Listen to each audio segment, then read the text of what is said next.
ये जो 2020 का साल है ना, ऐसे तो बहुत सारे प्रॉब्लम से भरा हुआ है।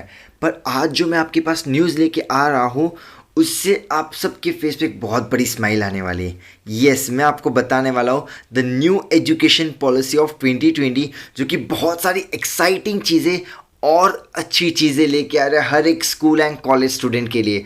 तो इसके लिए आपको पूरा वीडियो देखना है। सबसे बड़ी खुशखबरी हमारे स्कूल के बच्चों के लिए, अब से आपके एग्ज़ाम सिर्फ class third, fifth and eighth standard में ही कंडक्ट होने वाली है। मतलब कि बाकी के क्लास में आप पास हो जाओगे directly on the basis of your projects and other activities. आपका जो एग्ज़ाम का बर्डन होता है हर साल, वो बहुत ज़्यादा कम होने वाला है इस बड़े से रिफॉर्मेशन के बाद। क्लास 6 में आने के बाद ही अब से आपको कोडिंग जैसे सब्जेक्ट्स भी सिखाए जाएंगे। कोडिंग एक ऐसा सब्जेक्ट है जहाँ पे आपका मैथमेटिकल थिंकिंग और कंप्यूटेशनल पावर बहुत ज़्यादा बढ़ता है। तो इस 21st सेंचुरी में इसकी डिमांड भी बहुत ज़्यादा है। तो ये अगर आपको इस क्लास से सिखाया जाएगा तो आपका फ्यूचर बहुत ब्राइट होने वाला है, इसलिए एक बहुत अच्छा रिफॉर्मेशन है ये।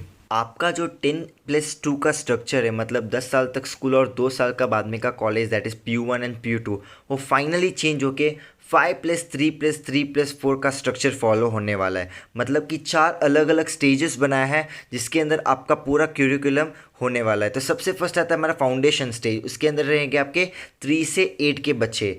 तो इसके अंदर कैसे रहेगा, जनरली हम लोग क्या करते हैं कि नर्सरी में भेजते हैं, उसके बाद LKG UKG स्कूल में डालते हैं। तो अभी एक ऐसा सिस्टम लेके आ रहा है जिसके अंदर क्या हो जाएगा, स्कूल से भी 1 साल का नर्सरी ऐड हो जाएगा। तो इससे बेनिफिट क्या होगा, आप जो नर्सरी में भेजते हो और उसके लिए एक्स्ट्रा आपको जो कॉस्ट देना पड़ता है, शायद उसके अंदर एक रिडक्शन हो जाए।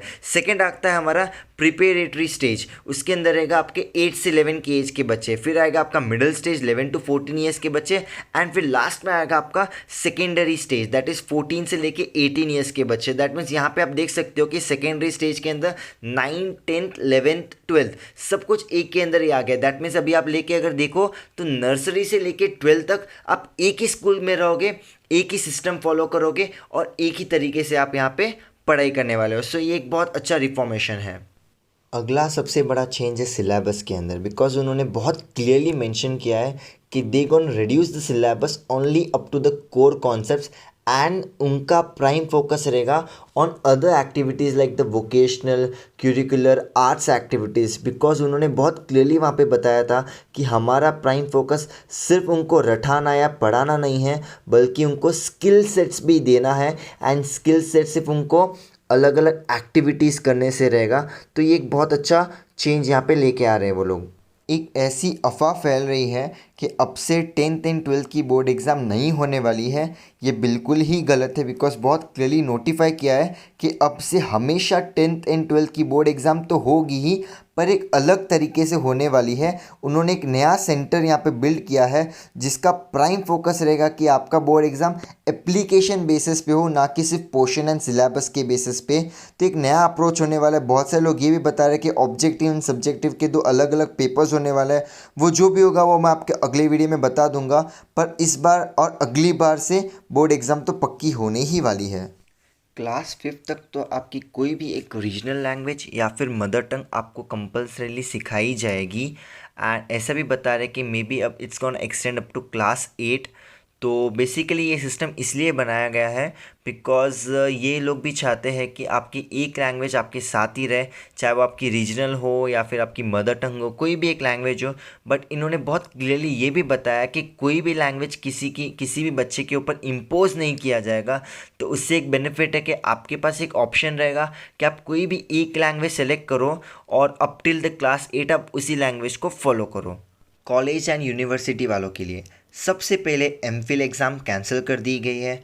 एंड सेकेंड, UG प्रोग्राम के अंदर बहुत सारे एंट्री एंड एग्जिट ऑप्शंस रखे हैं, जिससे कि अगर कोई 4 साल तक पूरा करता है तो उसको बैचलर्स डिग्री दी जाएगी, अगर सिर्फ कोई 2 साल तक करता है तो उसको डिप्लोमा डिग्री दी जाएगी, एंड अगर कोई 1 ही साल का कोर्स करता है तो उसको प्रोफेशनल या फिर वोकेशनल कोर्स की एक डिग्री दी जाएगी। सबसे बेस्ट पार्ट उन्होंने क्या किया कि जितने भी यूनिवर्सिटीज़ हैं उनके लिए कॉमन एंट्रेंस एग्ज़ाम रखा है।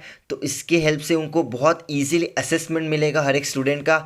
और एक उन्होंने सबसे अच्छा पार्ट किया है कि जितने भी हायर एजुकेशनल इंस्टीट्यूट्स हैं, जैसे कि आईआईटीज़ हो या और भी बड़े इंस्टीट्यूशंस, उनके अंदर उन्होंने बहुत सारे आर्ट्स के सब्जेक्ट भी डाले हैं। फॉर एन एग्जांपल, अगर मैं एक आईआईटी का स्टूडेंट हूँ और मुझे और कोई कुकिंग में या और कोई एक्स्ट्रा करिकुलर एक्टिविटी में इंटरेस्टेड है, तो मुझे उसका भी एक ऑप्शन सीखने का वहाँ पे मिल जाता है। तो इसमें बहुत सारे चेंजेस इस पॉलिसी के अंदर उन्होंने इसमें लाए।